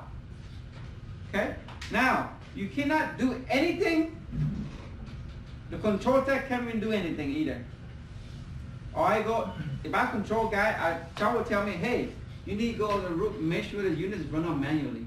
That's the first thing Chow, the chief engineer, want me to do. I give him, hey Chow, you got a network number, RTU fail, RTU 5 fail. What do you want me to do? You want me to turn on manually? And he said, yes. I go on the route. I said, sir, your unit now is run on manually, but you cannot control it until you buy that network router. Okay? So you know how to identify network fail, right? The blackout is fail.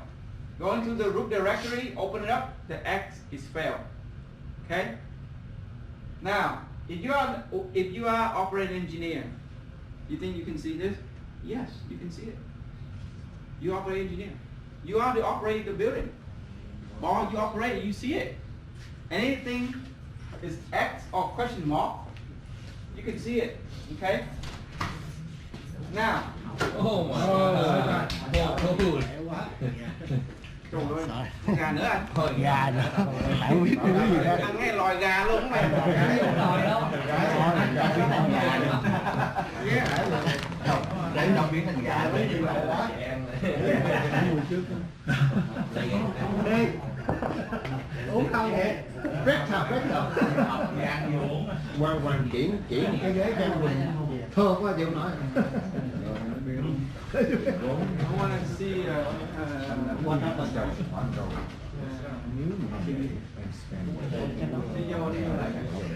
Go back to the, oh yeah, close that. Go back up. 10 năm giờ cũng chưa ra. Go back up. Mình lượng về cho học. Mang vô trong lưỡi cho học.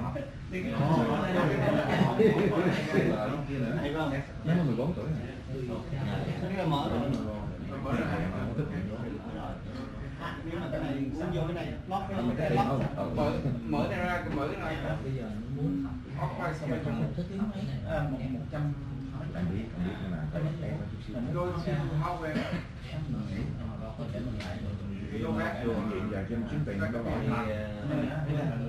Em đâu có như là bác sĩ kỹ sư vậy. Bắt đầu thì đại học lại cái này vào lên đó. Okay, guys. Yeah. So at this point, we cannot do anything besides change the router. Okay? Okay. Put cái này ngoài chút xíu kìa. Tóm lại. Alright. Okay, here you go. What is this right here?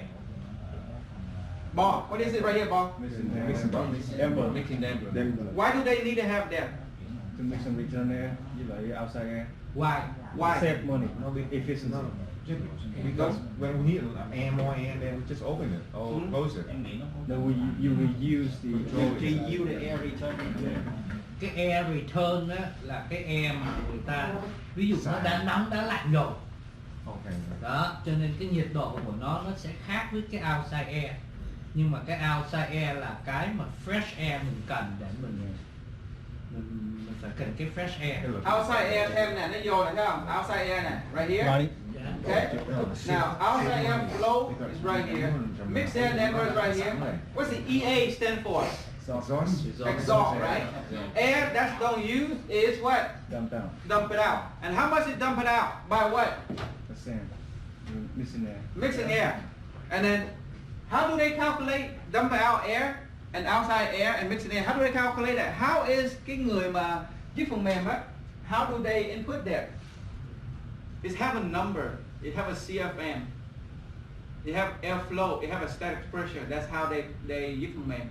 All this in here they need to know before they input trong phần mềm á, chứ không phải là rất là dễ đâu nha. Chứ không phải là muốn làm sao làm đâu. Yep. Ví dụ như là mình có 10% air, outside air vô, thì ít nhất cũng phải là 10% đi ra. Không thôi là cái đất quốc nó bị collapse. Static. Yeah. Ví dụ cái phần mềm của Mixer này thấy không? Ví dụ nó nói là 30% đi. Ok, ở trong cái program nó viết á, if mixing air is more than 35%, damper should be closed or open. So they calculate by the phần mềm của số đó. If it's over that number, the damper will be open or closed, or control how much air they mix. Okay. So cái thằng mà viết phần mềm nó rất là quan trọng. Okay. How you want it, let's go to the cheat. Okay. Alright. State 1 and state 2. Thì cái unit này nó có hai cái compressor thôi. Nếu mà nó có thêm cái thứ ba nữa là trên này viết thêm một cái point nữa. Nếu có cái thứ tư là trên này là có 4 cái, state 1, state 2, state 3. Okay. Now some unit they got more staging, some got 2, some got 1. Okay. Depend how many state on a unit. Like Charles said, depend on the unit. So cái thằng phần mềm nó viết vô. Okay. Mà cái unit có 4 state mà viết có 2 state là đâu? Đâu đúng. Right? So all the staging is right here. Now reversing valve. Okay. Let me ask you this question here. Nó có 2 state mà tại sao nó chỉ có một cái reversing valve point thôi? Ví dụ nó có 4 state đi. How many point reversing valve you have? But right here, it says reversing valve either off or auxiliary heating is on. What is auxiliary heating? Electric. Auxiliary is mean electric. Reversing valve, you know that it's a heat pump, right?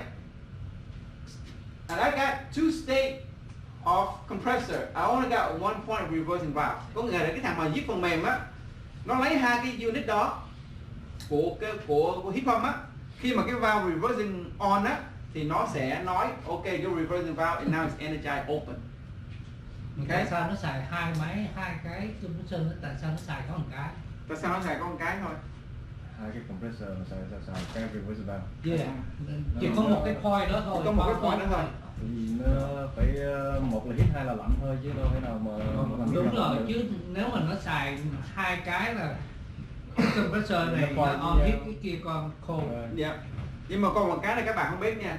2 cái compressor thì cái nào reversing valve nó open á, compressor nó on á thì heat nó on đó, hiểu chưa?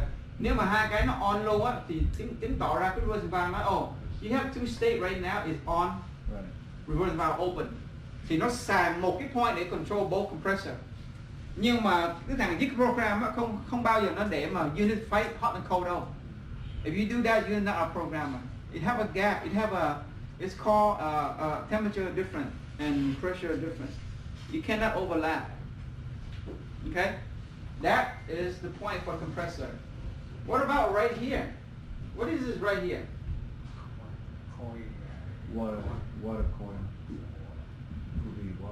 You got compressor You got reverse mount, you got auxiliary. Yeah. Which one is cool coil? This one? What about this one? What about this one? What is it right here? This is heat pump. No, that's electric heat. That's electric heat. Electric. What about the one in the middle? What is that? Chill water coil. Chilled water coil. I mean like heat water coil. I mean. Ok, cái unit của anh Hùng á là nó có cái electric right here. Nó có cái evaporate for cooling. Rồi nó có một cái evaporate for heating. For heating. Yeah. Yeah, phải có boiler. Yeah, có boiler. Okay. But that's what they're for, okay? Now, go over a little bit. Yeah. One. Okay. Discharge temperature set point and discharge air temperature. What's the difference between both of these balls? Một cái á, là discharge set point. Cái này mình có thể thay đổi được nhiệt độ không? Được nhiệt độ không? Còn cái discharge air temp là cái gì? Để coi. Để xem thôi, để coi thôi. Right? Now, some of them, if you say static, that means only to look. But it's not say static like this, right? Static. I mean, you only can look, you can do anything. But if it doesn't say anything here, discharge set point and discharge temperature, you can override them. So that's the difference, guys. Okay? Static, that means for you to look only, you cannot change anything. If any point don't have no static, that means you can change the point. Remember that. Okay? Now, how do they read the discharge temp? They have a sensor right here. Well, how do they read discharge air? They have a sensor here. Có lắm lúc mấy cái sensor này nó bị dơ. Tại vì the supply air go this way, right? Đúng không? Go this way, right? Ba cái bụi nó sẽ bám đâu trước? Trước cái gì? Trước cái sensor trước. Đằng sau của cái sensor nó lúc nào nó clean hết trơn á, right? The same thing with this one. So when you do, who can do this? Who can do this PM? If you have a ticket, do a PM unit, rooftop unit. No, you can't do it. Okay? Cái thằng control Siemens á, nó mỗi tháng á, nó tới thì nó sẽ run cái trending information, cái là trending. Trending đó là các bạn sẽ thấy được cái history của cái sensor này, how they performance for the whole month. How the sensor reading, okay, the whole month. They can train you. So don't tell a lie to the system because I can train what's the history for 1 month, okay? Thì nó sẽ run cái trending, nó nói hey, you got discharge temp is out calibrations. And then the Siemens guy come tell Chow, hey, that sensor there is bad. Chow say, oh, that's your job. Because in the contract, you need to calibrate and clean the sensor. Because he's the only one who can do that. Not the control guy they have. He can do that. Okay? So, cái thằng control on site á, nếu mà nó good guy, they do it for you. Nó làm cho anh Châu á, if he's good. But he doesn't know how to do anything, then he reliable on the control guy. So every month we pay Siemens to come out to commission the whole RT unit. Make sure he run all this point right here. Check it every unit. Make sure the point is not out of calibration. Okay? Every month, right, John? Every month. Now, if you send the Siemens out every month, what do you need to do, Bob? You gotta put on a calendar, invite what day when they come. You cannot just say, hey, they'll be there tomorrow, and then also leave the chief engineer. Did you schedule that? You need to put on schedule ahead, okay? Even though once a month, because they don't come out every month the same day, right, John? No, they don't. Maybe We different have to days. schedule them. And also they have the logbook. So if we find something wrong, we write down in there, and when he come in, he look at that. And what he did, he write it down. So we got the report for everything. Yeah, because once the Siemens coming out, you want to sit down with him. Sir, you run the training, the whole system. I need you save that folder. Then he gonna create a folder on the PC, on a desktop we have. And every month that he come out, he run the history, the report. Make sure the report save it on the same desktop with a different folder. Because we run into a situation, we talk to the control guy, hey, do you have a report, order point, monthly check for Siemens? Guess what he said? I never see it, I don't know how to do that. So he had to print out on the screen. He said, how many points do you have on the screen? How many pictures do you have? And you wait, ink, color ink printed out. That was funny, Joe. I'm gonna tell you, man, that was way funny. If you run all the trending, all the points you see on the PDF file, and then it's right there when you open it, you got like 2,000 points. And you sit there, you tell me you're gonna print every point out? The guy who's been there for so long, he doesn't know how to do it. You see that? Control guy text, it's not everybody know how to do it. They might just know something they don't. Okay? You learn a lesson? When Siemens, when you engineer, you say that every month I have to do my task. I stay with a Siemens guy because my chief engineer tell me to score him, make sure, watch what he does, run the training and history and save it in the PC. Because if my chief engineer need all the history training from the EMS system, all I do is click on the email, copy the PDF file, and send it to the government. You say like that, that means you are on the job. Okay? Not the cheap job. The cheap job will tell you, hey, give me the report. Did they still ask you about the report? No. They stopped that? I'm glad they stopped that. So if they don't, it's big. You get it? Okay? Alright. So up here you have, what do I have right now? Right here. Tại sao nó thấy cái chữ là summer? Tại sao thấy cái chữ summer? Because it's summer. We have to switch over the mode. On the heating mode, anh em nào làm trong Bodin á, mỗi khi mà đến mùa đông tới á, là mình phải transition to what? Prep, right? Prep the boiler, turn off certain stuff, to switch over ready for heating, right? Now, boss, did you do anything on your plant the last 2 weeks? You got prepare the boiler, all that stuff? Yeah, we test the water chemical. We start up the boiler, check the valve, make sure it's whole.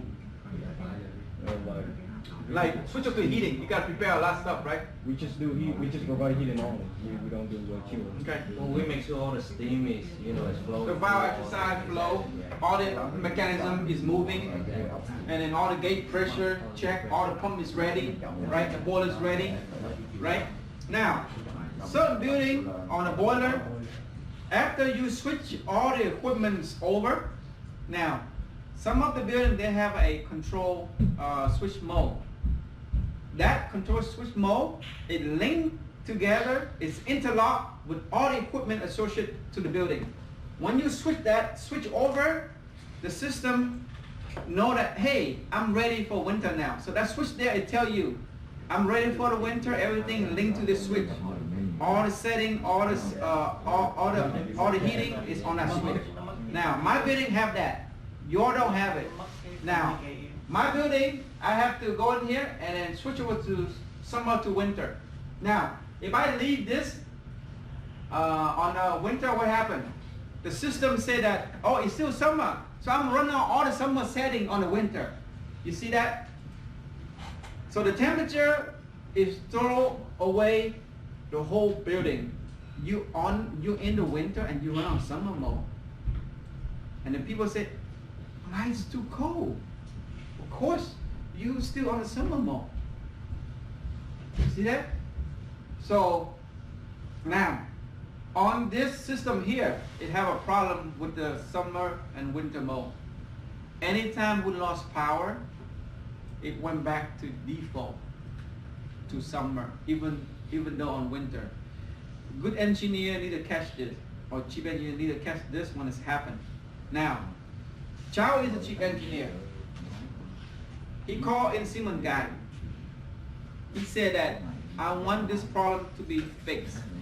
I don't want the power surge every week and it went back to default to summer versus in winter.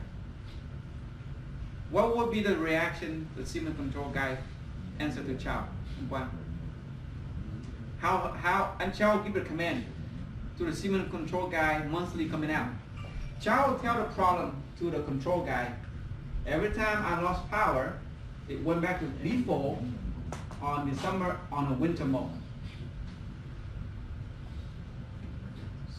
If this is a service ticket, or this is a monthly request changing, or monthly checkup. Server. It's a server ticket. Server ticket. It can be server ticket, but it can be use him as a monthly checkup. We can ask him. We can write down. Service ticket we have to pay. But if we can use a monthly checkup, we don't have to pay. So you have to play two roles, right? Okay, so You can wait for him monthly. Yeah, find a way to blame on them. Yep.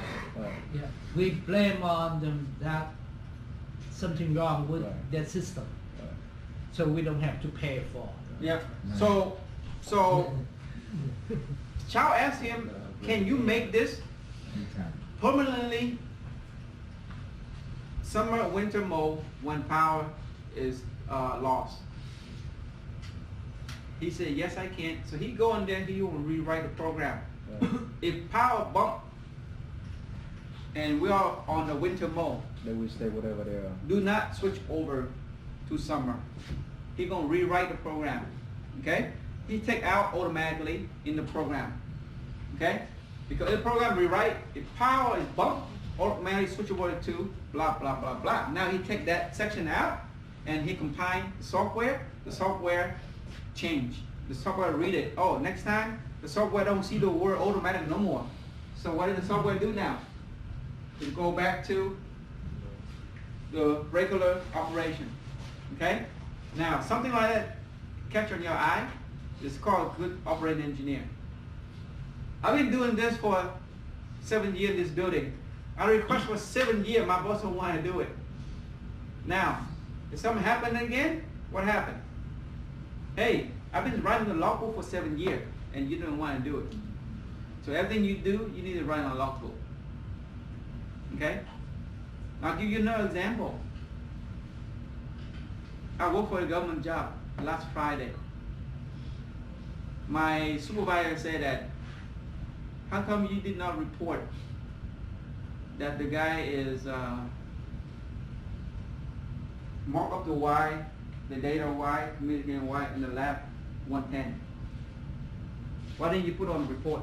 Because I'm the one who sent your report, USRO. And I sent, the first time it happened, I write a report September 21st. So I sent the email back, sir, I sent you a report on September 21st. Did you read it? Why should I repeat the same thing that you request him again? It's already there. I tell you it need a door and it need a hinge. It's okay, the boss will complain to you that he didn't read your email, but it's not okay for me to send him an email. You see that? You see, what's wrong with this picture here? What's wrong with this picture? Có lắm lúc của mình làm boss, you got to be very organized. You have a good memory. You got to play along with the co-worker. Không phải là boss nào cũng good hết trơn á. Because so many information go to child one time. You think you remember that? No. But if you have a paper trail, email what happened. When I email him back, what happened? He not even say a word. Okay? So having an email, a logbook is very important on this job guy. To let you know. Okay? Even though the Johnson control guy comes in every month, you need to put down what he does to your system. Because the government wants to know. Monthly, Siemens there, what did they find? Now, if that comes to ball right now, hey, you've been with him that day. Can you print out a monthly report that he checked the system? What is ball going to say? He sit down, he print out 2,000 picture? No, that's not how it works. Okay? Report. Everything is on the email. Right? Okay. Next thing, I want you to understand down here. morning cool down. Set point. Morning warm up. We are in the winter mode, right? Morning, sit here. Warm up, cool down. Morning warm up. If you're on summer or you're on winter, right now we're on summer. On the summer, if you want buổi sáng cái temperature nhiệt độ nó comfortable with the building, you can change the point right here. Whatever temperature right here, you can change. Nếu mà nó warm up á, mà buổi sáng mà cho building cool á, you can change to what? 70, 65 before you come. Okay? You can set this point in the morning and you don't have to do anything. And they warm up the building for you. And when you come to the building, it's already comfortable to the tenant. So it's called warm up. Okay? And morning warm up set point and warm up cool down. So you got two more. Warm and cool. Okay? So during the interview, this is what you need to do. In the winter, I make sure I have a good set point, morning warm up or morning heating set point. Okay? Now, if you talk like that, what happened? Your control guy know what he's doing. The government know what you're doing. The chief engineer don't worry about it. When you come to the building, it's already 72. That's one very, very important. Very, very important. Tại sao vậy? Bây giờ ví dụ như là mùa đông mà mình không có warm up nữa, Sprinkler head bust. nó sẽ bị đủ mọi thứ chuyện. Bây giờ nếu mà nó không có lạnh lắm thì trong cái building nó lạnh.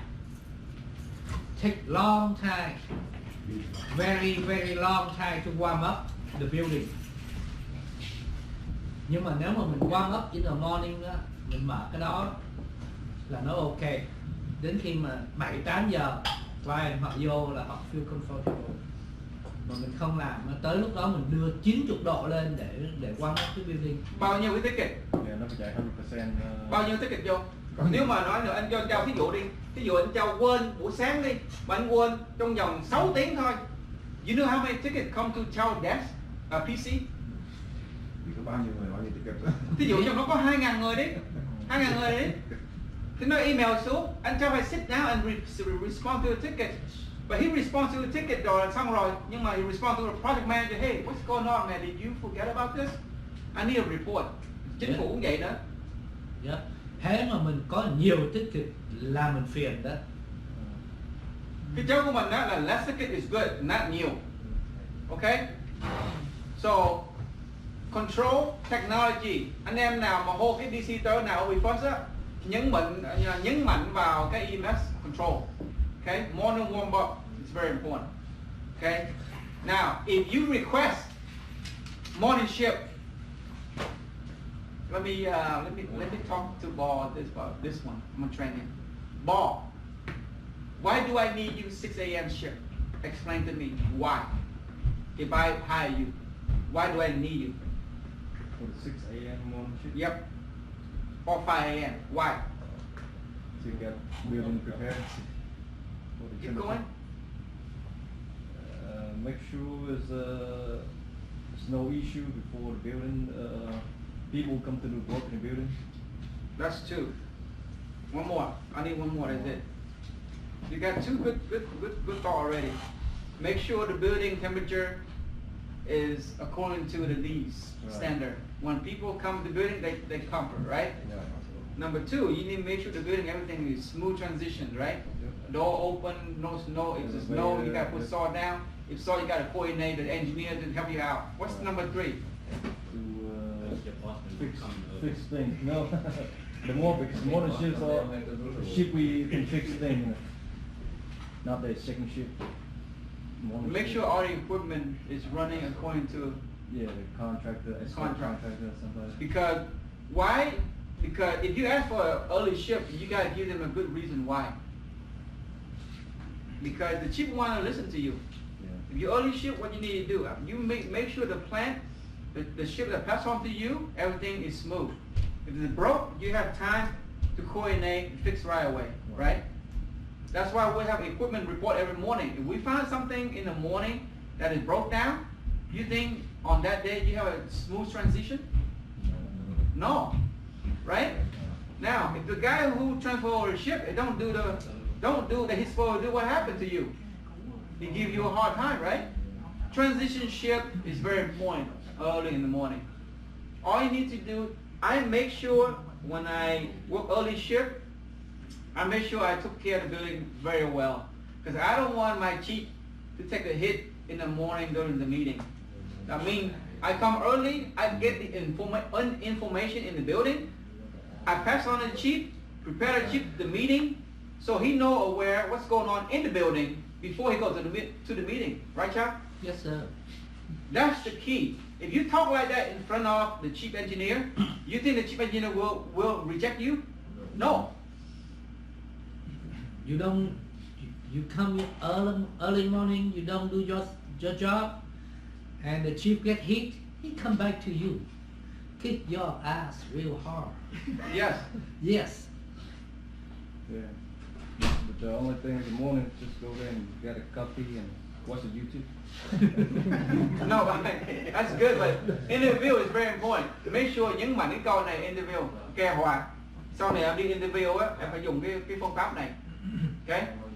Tại vì ai cũng muốn early shift hết trơn á, nhưng mà cho nó một cái lý do chính đáng tại sao mình cần làm buổi sáng. Hỏi nó là Đừng có bring up I have kids, I have wife, I have nanny, all that bullshit stop. They don't care. They don't care. They care about the building themselves. If you go interview because, oh, my wife, no, don't do that. You fail interview that right away. Okay? Remember, khi mà đi interview á, bất cứ cái job nào, mình phải dedicate to the job first before your family, your wife. If you put your wife more important than your job, they will knock you out. Just like that. They always say, yeah, your family first. But that's bullshit. Stop that. Don't let them suck you into that. Oh yeah, I know your family is very important. All that. No. If I'm a boss, if you protect me, I protect you. If you don't protect me, I don't need you. Okay? Bottom line. Okay? All right. One more thing before we take a break. Right here. Okay? In the winter, scroll over. Outside air. Yeah. Right here, remember this, right? Outside air damper. Okay. On the winter, you see right here? I have mixed air damper open at 35% in the winter. I run the building in the winter now. Should I leave it 30%? Let the system calculate that by itself. Mix air and dump air at 35%. If I do that, what happens to my compressor? It run longer or run shorter? They will calculate by itself. It calculate by itself. Nhưng mà cái system này á, nó có một cái problem. Nó calculate by itself mà lúc nào nó cũng mở 35 hết trơn á, là có nghĩa là cái default của nó 35. Default.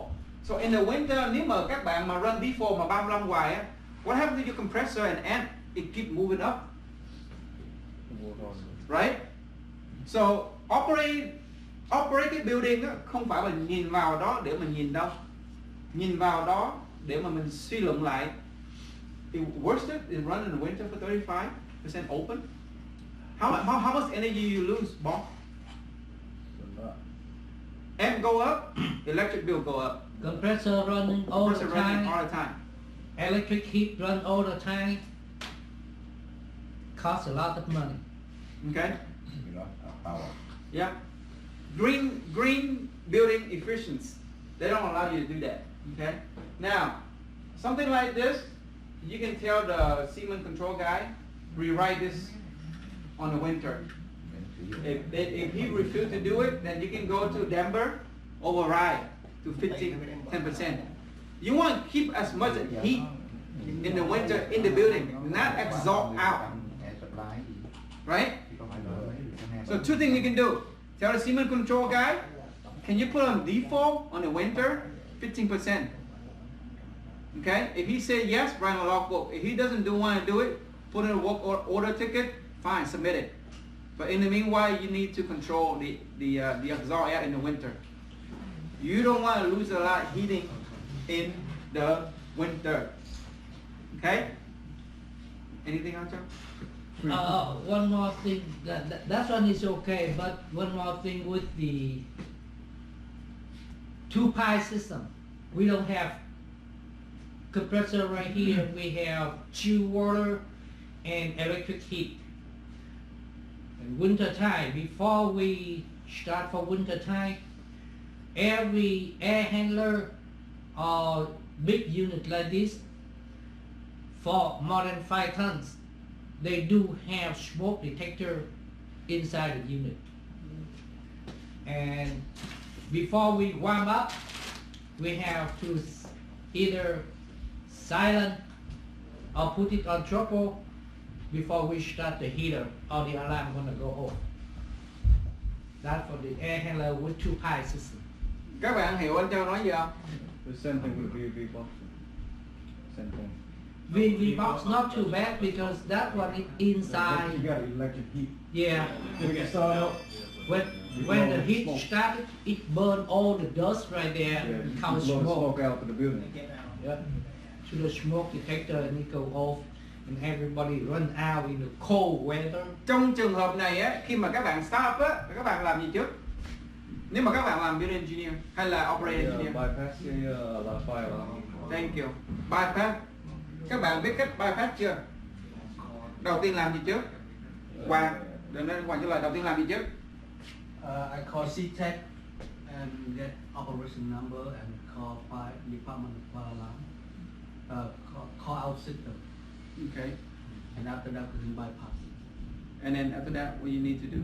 When we done everything, put the back of the system and call back to the system. When you bypass, how many hours? You forget about that. Normally bypass like 2 hours. So when you bypass the system, guy, the operator will ask you how many hours do you need. Okay. Now after everything is settled, and then just call back. Okay. Operating number is very important. Yep. It depends on how many units you have in the building, so you can think about how long it's gonna take. If it take longer than 2 hours, like we asked, we have to call them again to extend the hours. I make a mistake last Sunday. I work for NY, not you, okay? Wow, you get what DC NY, like chief engineer. When I took over the ship on Sunday, the next guy told me that, hey, I need you to call the system out, extend it to 5 a.m. tomorrow. Okay, so I put a logbook. I say call system out, extend it until next day 5 a.m. Mr. Wang called me back on Friday. Hey Joseph, did you put that in a logbook? I said yes, I did. How come I didn't see? I saw like p.m. not a.m. I said a.m. You see that? Detail like that, the government want to know, because when the system is in trouble, the system have to be notified from the government. It's a little thing like that. Otherwise, on my ass. I fucked up because I write it not correctly. Do you see that? So when you call out fire alarm system, make sure you get very detailed. Operating number, hour. When you call back in, it's very important. Get the same Put in logbook. Put in the logbook. And the logbook, what you do is, if you make a mistake, guy, if you make a mistake on a logbook, let's say Jay Nguyễn, but you're wrong, right? And you can do like this. No. Mình gọi xong nó thích out system nó mới bypass. Yep. Dục còn rác luôn. Dục ly. If you put a J and it's not correct, and you do like this, no, don't do that. Cross the line and put another initial. Okay, like that. Do not do like that. You'll be in trouble with the chief and the government, because that logbook there is by law. Go to court, they will not take it if you erase like that. You cannot write it out. You can white out is stupid. I see a lot of engineers wipe out. That is 45. You can lose your job on that. You know that?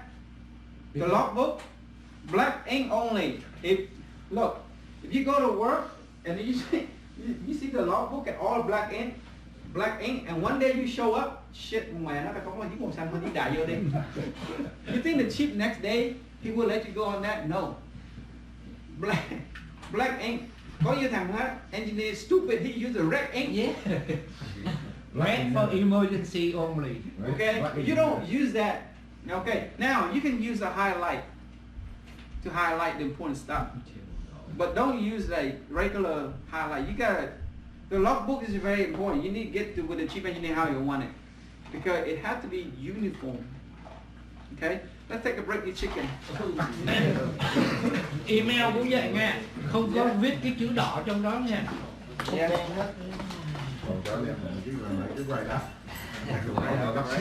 Hey guys, hold up. Let me say something.